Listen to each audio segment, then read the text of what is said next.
Sorry. Hey guys, welcome back to our channel. Hope you have a wonderful day. In today's video, we're going to go through, a post that I saw on social media, and it's somewhat interesting, and it's probably related to any of you guys who is thinking of going through the financial journey towards FIRE or retirement or budgeting and anything in between.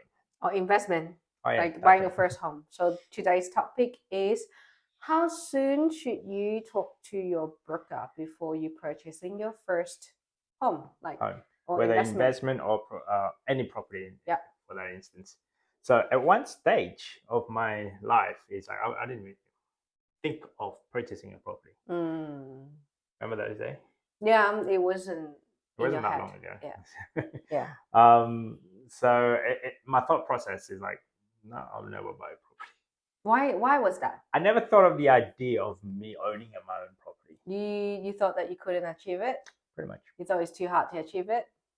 Yeah. So you didn't it's sort of like I blocked it. It's like, because I'm not in that headspace, because that was in the area of my life where I was still in debt. Yeah. So that was my thing until such time as I was sitting down and meeting, who is it, some sort of financial guru. Yeah, not a guru. It's more like a property expert, let's say, one of the property person, and they go, "Oh, here are the steps." So when would you do it? When you start thinking to buy a property, even though you don't have enough money, because you'll never know when you will have enough money. For me personally, if you don't set a goal, you'll never reach it. Yeah. Like you don't need to, like, maybe think how much what kind of property do I like, because the broker will help you to sort out, okay, how much do you need, how much can you borrow, what if interest rate going up, how that will affect your capability to borrow, your purchasing power. So for me, my point, the way I look at it is like, this is going to be a long term. You got to make a decision. Property is not like a short term game. It's at least 10 years minimum. So whether you're buying it for investment property or principal place of home, you need to decide that you're going to be in that place for a minimum of 10 plus years. 10 years, yes. Because after going through our personal journey, as well as hearing other people, I'm like, you won't be making any money unless you hold it for about 10 years. Minimum, or you paid off all the mortgage. Yeah.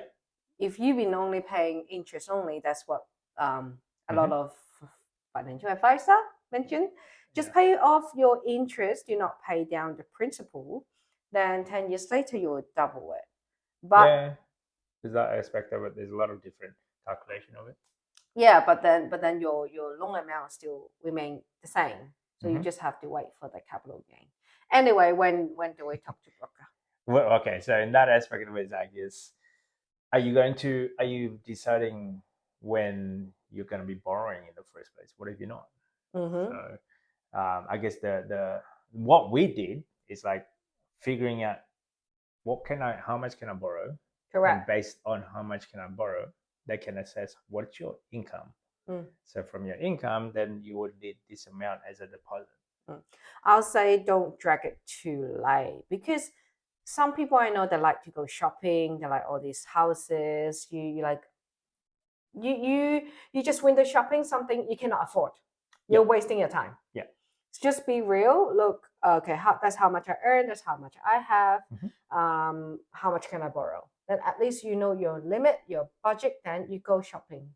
Yeah. Before you even look into what kind of houses do you like.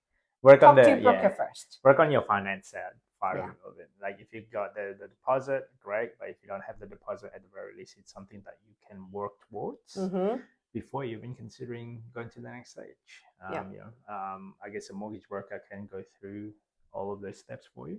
Yes. For us, we were just saving. How did we do it?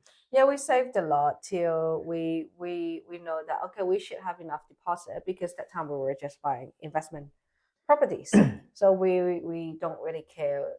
We were looking for something affordable, and then in long term we can accumulate more capital gain and then sell it or refinance. That was the game plan back then. So the simple format is like have enough deposit to buy one property, wait 1 year to 2 years, take out the equity, buy another one, wait 1 2 years, take out the equity, buy another one, buy another one.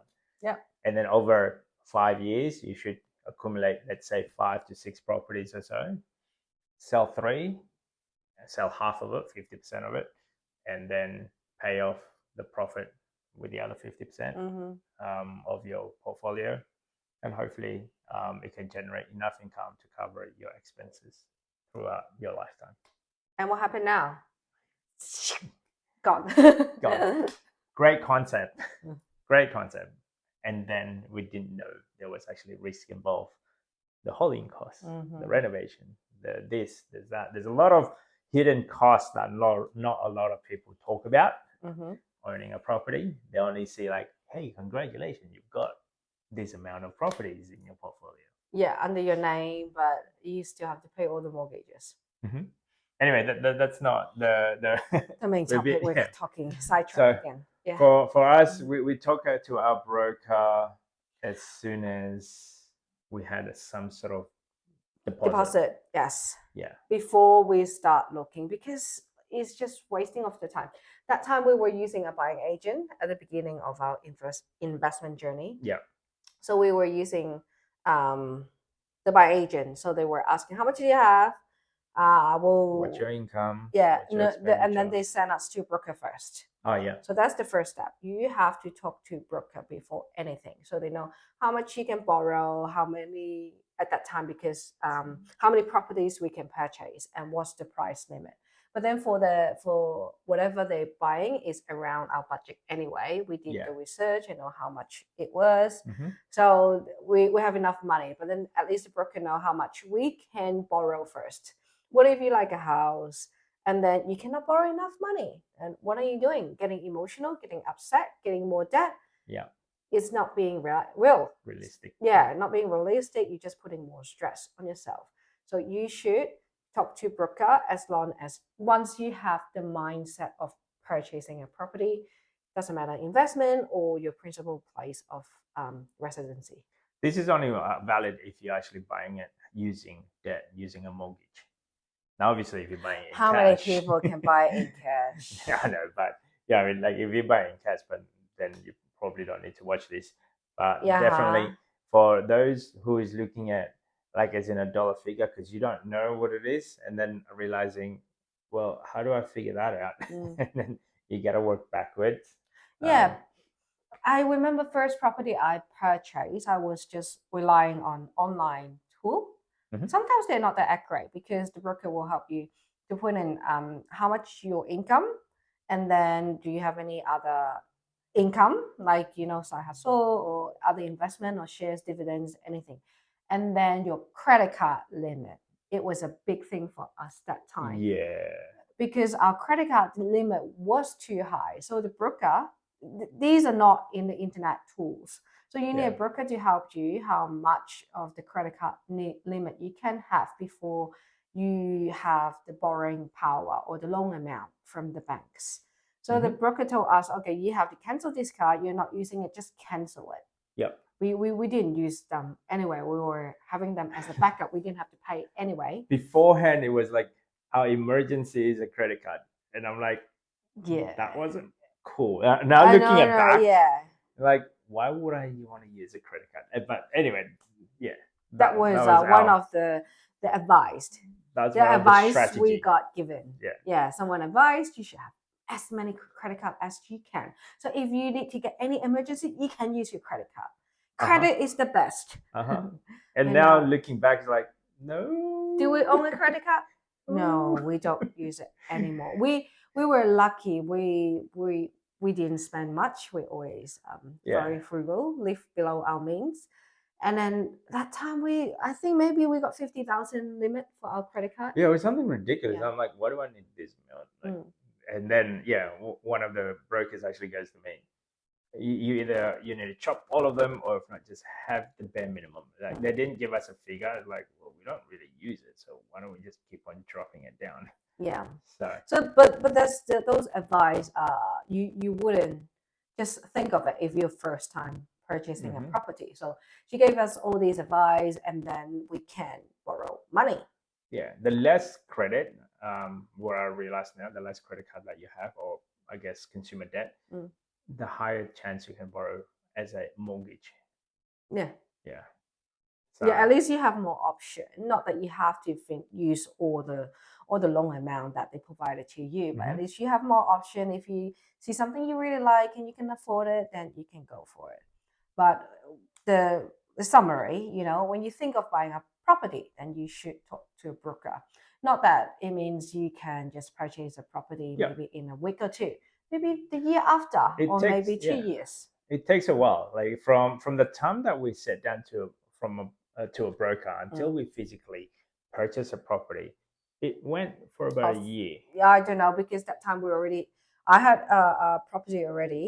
First time I was using the bank direct, but then the second time was using a broker. She actually gave us a lot more insight. Yeah, Yeah. and a better rate compared to the Yeah, bank. because they deal with different banks, Yeah, not only different one lenders. bank. Yeah. Yes. So for like that's our process. Our process Mm. it was taking about a year, and then a year later we had to do the whole entire process Mm. to buy another property. Yep. So it can take a long time, and you don't have to just go from one broker, because unless you actually submitted it, at least to give you an overview, you could probably shop around with as a general Mm. information, let's say, before you do an application. At least you understand, oh, okay, there's similarity between one broker to another, Mm. and you grab I guess the good options from them. Yep. But yeah, overall, Mhm. the whole entire experience, would you do with or without broker? I'll do with broker. Yeah, because Mm. there's certain information in there. Like for example, they can calculate your stamp duty cost. What is that going to Yeah. be? Yeah. That wasn't like if you didn't go with a broker, it might be something that you didn't foresee that. And Mhm. like, what if you need to come up with an extra $10,000 to cover up other expenses that you're not aware of? Mhm. So some of it's very thorough. Yeah, because they have the knowledge. The thing is, they trying to push you to get the loan, Mm-hmm. because they will get the commission. Of course, they will try their best to help you. So And the more you follow the procedure, the quicker you will get a loan, and maybe the better deal you will get. yeah, and some of the form in there, it can be really intimidating actually, because you Yeah. had to go through every single, I guess, asset, Oh yeah, liabilities. yeah, all those Like, expenses. So you may take 1 year to complete that form. Like when I see it, once I saw it, it's just too much information, but we have to. yeah, Yeah. So just don't take your time. But if you think of borrowing money from the lenders, mm-hmm. then just go through a broker Mm-hmm. of you to check it out. Anyway, that's just our 2 cents, guys, based on our experience on when did we start asking a broker when Yep. it comes to borrowing money as a mortgage, I guess. Don't forget to subscribe, comment. See you next time. Bye. Bye.